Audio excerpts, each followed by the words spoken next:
ಎಲ್ಲರಿಗೂ ನಮಸ್ಕಾರ ರೀ. ಹೆಂಗದಿರಿ? ನಾನು ಶ್ವೇತಾ. ಜಗತ್ನ್ಯಾಗ ನಡೆದಿರೋ ಸುದ್ದಿ ನಮ್ಮ ಉತ್ತರ ಕರ್ನಾಟಕ ಭಾಷಾದಾಗ ಹೇಳಲಿಕ್ ಬಂದೀನಿ. ಮಸ್ತ್ ಚಾ ಕುಡ್ಕೋತ ಖಡಕ್ ಮಿರ್ಚಿ ಮಂಡಕ್ಕಿ ನೋಡ್ರಿ. ಈ ಮನುಷ್ಯ ಸಾಲ ಮಾಡೋದು ಯಾಕೆ ಹೇಳ್ರಿ? ಮನಿ ಕಟ್ಲಿಕ್ ಅಂದ್ರ ತಿಂಗಳ ಬಾಡಿಗೆ ಕಟ್ಟುದನ್ನ ತಪ್ಪಿಸ್ಲಿಕ್ಕ ಅಥವಾ ಇನ್ನೇನೋ ಆಸ್ತಿ ಖರೀದಿ ಮಾಡ್ಲಿಕ್ಕ. ಅಂದ್ರ ನಮ್ಮ ಮುಂದಿನ ಭವಿಷ್ಯನ ಭದ್ರಪಡಿಸ್ಕೋಬೇಕು ಅಂದ್ರ ಈಗ ಒಂದಿಷ್ಟು ಬಂಡವಾಳ ಹಾಕಬೇಕು, ಅದಕ್ಕ ಸಾಲ ಮಾಡ್ಬೇಕು. ಅದು ನಮಗ ಮುಂದ ಇನ್ನ ಒಂದಷ್ಟು ಸಂಪತ್ತನ್ನ ತಂದು ಕೊಡ್ಬೇಕು. ಅಕಸ್ಮಾತ್ ನೀವ್ ಏನರೇ ಶಿಸ್ತಂಗೆ ಸಾಲ ಮಾಡಿ ಈ ಕಡೆ ದಾನ ಧರ್ಮ ಮಾಡ್ತೀರಿ ಅಥವಾ ಪುಗ್ಸಟ್ಟಿಯಾಗಿ ಕೈಗೆ ಸಿಕ್ಕಿದ್ದೆಲ್ಲ ಮಂತಿಗೆ ಹಂಚ್ಕೋತ ಹೋಗ್ತೀರಿ ಅಂತ ತಿಳ್ಕೋರಿ ನೀವು. ಅವಾಗ ಏನಾಗ್ತದ? ಸಾಲ ಇನ್ನೊಂದಷ್ಟು ಹೆಚ್ಚಾಕೋತೆ ಹೋಗ್ತದ, ಕೈಯಾಗ ರೊಕ್ಕ ಅನ್ನೋದೇ ಉಳಿಯುವುದಿಲ್ಲ. ಇದು ಬಹಳ ಸಿಂಪಲ್ ವಿಷಯ, ಹೌದಿಲ್ಲ ಹೇಳ್ರಿ? ಈಗಿನ ಸಣ್ಣ ಮಕ್ಳಿಗೆ ಕೇಳಿದ್ರು ಹೇಳ್ತಾರಿದು.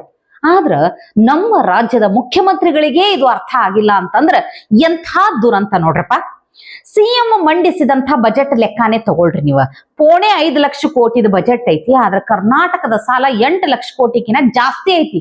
ಅಂದ್ರ ಬಜೆಟ್ಕಿನ ಒಂದು ಡಬಲ್ ಕರ್ನಾಟಕದ ಸಾಲನೇ ಐತಿ ನೋಡ್ರಿ. ಕಾಂಗ್ರೆಸ್ ಅಂತ ಹೇಳಲಿಕ್ಕತ್ತಿಲ್ಲ, ಯಾವುದೇ ಪಕ್ಷ ಸರ್ಕಾರದಾಗಿದ್ರು ಸಾಲ ಮಾಡ್ತಾವ. ಆದ್ರ ಆ ಸಾಲದ ರೊಕ್ಕ ಎಲ್ಲಿ ಹಾಕ್ತಾರ ಅನ್ನೋದು ಇಂಪಾರ್ಟೆಂಟ್. ಈಗ ಮೂಲ ಸೌಕರ್ಯ ಅಭಿವೃದ್ಧಿಗೆ ಬಳಸ್ತಾರ ಅಂತ ತಿಳ್ಕೊರಿ, ಅದರಿಂದ ಇನ್ನೂ ಒಂದಷ್ಟು ಬಂಡವಾಳ ಬರ್ತೈತಿ, ಇನ್ನೊಂದಷ್ಟು ಆರ್ಥಿಕ ಸ್ಥಿತಿ ಎಲ್ಲ ಸುಧಾರಣೆ ಆಗ್ತೈತಿ. ಆದ್ರ ಆ ಸಾಲ ತಂದು ಈ ಪುಗ್ಸಟ್ಟೆ ಯೋಜನೆಗಳಿಗೆ, ಗ್ಯಾರಂಟಿ ಯೋಜನೆಗಳಿಗೆ ಹಾಕಿದ್ರೆ ಹೆಂಗ್ ಹೇಳ್ರಿ? ಅದಕ್ಕೆ ಈ ಗ್ಯಾರಂಟಿ ಯೋಜನೆಗಳನ್ನ ಕಂಡು ಹಿಡಿದವ್ರಿಗೆ, ಡಿಸೈನ್ ಮಾಡಿದವ್ರಿಗೆ ಹುಡುಕ್ಯಾಡಿ ಕಪಾಳ ಹೊಡಿಬೇಕಂತ ಹೇಳಿ ರಂಗಣ್ಣ ರೊಚ್ಚಿಗೆದ್ದು ಬಿಟ್ಟಾರ. ಎಲ್ಲಿಂದ ದುಡ್ಡು ಬರಬೇಕು ರಾಜ್ಯಕ್ಕೆ? There is no money. ದುಡ್ಡಿಲ್ಲ ನಿಮ್ಮ ಹತ್ರ. ಯಾವನಿ ಗ್ಯಾರಂಟಿ ಸ್ಕೀಮ್ ಮಾಡ್ದ ಅವನು ಕಪಾಳಕ್ಕೆ ಹಾಕ್ಬೇಕು ಅಂತ ಅವತ್ತು ಹೇಳಿದ್ದೀನಿ, ಇವತ್ತು ಹೇಳ್ತೀನಿ, ಕಪಾಳ ಕೊಡಿಬೇಕು ಅವನಿಗೆ ಅಂತ. ಗ್ಯಾರಂಟಿ ಸ್ಕೀಮ್ ಬಗ್ಗೆ ಅಲ್ಲ, the way it was designed, the way it was brought in and the arrogance of Congress party and its leaders ಇದನ್ನು ಇಂಪ್ಲಿಮೆಂಟ್ ಮಾಡುವಾಗ ಅವತ್ತು ಹೇಳಿದ್ರು ಕೇಳಲಿಲ್ಲ. ನಿಮ್ಮ ಆರೋಗೆನ್ಸಿಂದ ಈ ಪರಿಣಾಮಕ್ಕೆ ಬಂದಿದ್ದೀರಿ ಇವತ್ತು. ಲುಕ್ ಅಟ್ ದಿ ತಮಾಷಾ ನಿಮ್ಮದು. 8 ಲಕ್ಷದ 15,000 20,000 ಕೋಟಿ ಸಾಲಕ್ಕೆ ಹೊರಟೋಗಿದ್ದೀರಿ ಆಲ್ರೆಡಿ. 28-29 ಸಾಲಿನ ಹೊತ್ತಿಗೆ 10,000 ಕೋಟಿಗೆ ಹೋಗ್ತಾ ಇದ್ದೀರಿ, which is double the size of your budget. ಅಂದ್ರೆ ನಿಮ್ಮ ಬಜೆಟ್ ಗಾತ್ರಕ್ಕೆ ಡಬಲ್ ಹೋಗ್ತಾ ಇದ್ದೀರಿ. ಈ ಹಂಗಂತ ಸಿದ್ದರಾಮಯ್ಯನವರ ಸಾಲಕ್ಕೆಲ್ಲ ಗ್ಯಾರಂಟಿ ಯೋಜನೆಗಳೇ ಹೊಣೆ ಅಂತ ಪೂರ್ತಿಯಾಗಿ ಅದರ ಮೇಲೆ ಜವಾಬ್ದಾರಿ ಹೊರಿಸ್ಲಿಕ್ಕಾಗಲ್ಲ. ಯಾಕಂದ್ರ ಸಿದ್ದರಾಮಯ್ಯನವರು ಸಾಲ ಮಾಡಿದ್ದಕ್ಕೂ ಹೆಮ್ಮೆ ಪಡ್ತಾರ, ಹೆಮ್ಮೆ ಎಂದು ಹೇಳ್ತಾರ. ಗ್ಯಾರಂಟಿಗೆ ನಾ ಮೊದಲನೂ ಸಾಲ ಮಾಡಿದ್ಯಾ, ಈಗನೂ ಮಾಡೀನಿ, ಮುಂದನೂ ಮಾಡ್ತೀನಿ ಅಂತ. ಗ್ಯಾರಂಟಿಗಳು ಇಲ್ದಿದ್ದಾಗಲೂ ಸಾಲ ಮಾಡಿದೆ, ಈಗಲೂ ಸಾಲ ಮಾಡಿದ್ದೀವಿ. ಇಲ್ಲ ಇಲ್ಲ, ನಾನು ಆಗ್ಲೂ ಸಾಲ ಮಾಡಿದ್ದೆ. ಗ್ಯಾರಂಟಿಗಳು ಇಲ್ದಿದ್ದಾಗಲೂ ಸಾಲ ಮಾಡಿದ್ದೆ, ಈಗಲೂ ಸಾಲ ಮಾಡಿದ್ದೀವಿ. ಆಗ 22-23% ಮಾಡ್ತಿದ್ದೆ, ಈಗ 24.94 ಆಗಿದೆ. ಒಟ್ನಾಗ ಸಿದ್ದರಾಮಯ್ಯನವ್ರೇನೋ ತಾವೇನೋ ಸಾಲ ರಾಮಯ್ಯ ಆಗಿ ಫೇಮಸ್ ಆಗ್ಬಿಡ್ತಾರ. ಆದ್ರೆ ಕರ್ನಾಟಕದ ಗತಿ ಏನಂತ ಹೇಳ್ಬೇಕು ಸ್ವಲ್ಪ. ಬಿಡ್ರಿ ಪಾಪ, ಈಗಿನ 3 ವರ್ಷ ಆಗ್ಲಿಕ್ಕತ್ತದ ಅವ್ರು ಸಿಎಂ ಆಗಿ. ಇಲ್ಲೊಬ್ರು ಅದಾರ ನೋಡ್ರಿ ಮಾಜಿ ಸಿಎಂ, 10 ವರ್ಷ ಸಿಎಂ ಆಗಿದ್ರು ಏನೂ ಮಾಡ್ಲಿಕ್ಕೆ ಆಗ್ಲಾರ್ದೆ ಕಡಿಗೆ ಜೈಲಿಗೆ ಹೋಗಿ ಬಂದ್ ಈಗೇನೋ ಹೇಳ್ಲಿಕ್ಕತ್ತಾರ ಕೇಳ್ರಿ. बात नहीं, मैं मुख्यमंत्री था, पूर्व मुख्यमंत्री, 10 साल में मुख्यमंत्री रहा, मेरे को भी थोड़ा एक्सपीरियंस है. मुझे खुशी होती अगर इनकी कोई कमेटी मेरे को कहती केजरीवाल जी बताइए सीवर कैसे ठीक करें, बताइए सड़क कैसे ठीक, मैं अपने एक्सपीरियंस से शेयर करता. मेरे को इससे कोई लेना देना कि इसकी सरकार है. मैं तो चाहता हूँ कि दिल्ली सुधरे, लेकिन इनको दिल्ली चलानी नहीं है, इनका मकसद ही नहीं है दिल्ली, केवल राजनीति करना है. और सबसे ಕರೆಕ್ಟ್ ಅದ ಬಿಡ್ರಿ. ಕೇಜ್ರಿವಾಲ್ ಮುಖ್ಯಮಂತ್ರಿ ಆಗಿದ್ದ 10 ವರ್ಷ ಆದ್ರೆ ಏನಾಯ್ತು?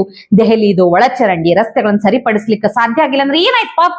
ಈಗ ಬಿಜೆಪಿ ಅಧಿಕಾರಕ್ಕೆ ಬಂದೈತಿ, ಇವ್ರನ್ನ ಕರೆಸಿ ಒಂದಿಷ್ಟು ಸಲಹೆಗಳನ್ನ ತಗೋಬೇಕು.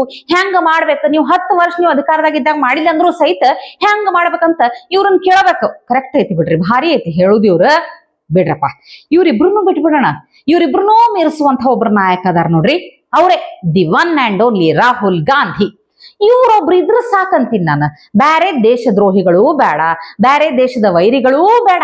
ಮತ್ತೇನ್ರಿ, ಭಾರತದ ಬಗ್ಗೆ ಸುಮ್ಮನೆ ಇಲ್ಲ ಸಲ್ಲದು ಗೊಳ್ಳ ಹೇಳಲಿಕ್ಕೆ ತಯಾರಾಗೇ ನಿಂತಿರ್ತಾರ. ಅಲ್ಲ, ಪ್ರಪಂಚದಾಗ ಬ್ಯಾರೆ ದೇಶದ ಪ್ರಧಾನಿಗಳು, ಅಧ್ಯಕ್ಷರೆಲ್ಲ ನಮ್ಮ ಭಾರತದ ಬದಲಾವಣೆಯನ್ನ, ಸುಧಾರಣೆಯನ್ನ ಒಪ್ಪಿಕೊಂಡು ಹಾಡಿ ಹೊಗಳ್ತಾರ. ಆದ್ರೆ ರಾಹುಲ್ ಗಾಂಧಿಗೆ ಮಾತ್ರ ಭಾರತದ ಡಿಜಿಟಲ್ ಮತ್ತು ತಾಂತ್ರಿಕ ಕ್ರಾಂತಿ, ಆರ್ಟಿಫಿಷಿಯಲ್ ಇಂಟೆಲಿಜೆನ್ಸ್ ಎಲ್ಲ ಸಕ್ಸಸ್ಫುಲ್ ಆಗಿದ್ದು ಅನ್ನೋದು ಒಪ್ಕೊಳ್ಳಕ್ಕೆ ತಯಾರಿಲ್ಲ.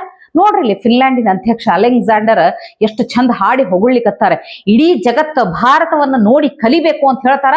ಆದ್ರ ಈ ವಿರೋಧ ಪಕ್ಷದ ನಾಯಕನಿಗೆ ತಮ್ಮ ಸ್ವಂತ ದೇಶದ ಸಾಧನೆಗಳನ್ನ ಒಪ್ಕೊಳ್ಳಕ ಒಂಥರ ಕಷ್ಟ, ಮುಜುಗರ ಅನಿಸ್ತೈತಿ. Actually, India is not successful at AI. This is something you have to understand. India, unfortunately, whether it is in robotics or in AI or in modern technology, is not really a major player. And in my mind, India is both a driver and a bridge of AI and technology. This is a field where you showed leadership recently in the AI Impact Summit. And India built something that no other country in the world has built. A digital identity for 1.4 billion people. A payment system that now processes 20 billion transactions every month. A health infrastructure that has issued 500 million digital health IDs. Here are the results. They call it the India Stack, open, interoperable, sovereign. That difference. ಈ ಹಂಗೆ ರಾಹುಲ್ ಗಾಂಧಿ ಅವ್ರದ್ದು ಮತ್ತೊಂದು video viral ಆಗ್ಲಿಕ್ಕೆ ನೋಡ್ಬಿಟ್ರಿ ಒಂದ್ಸಲ.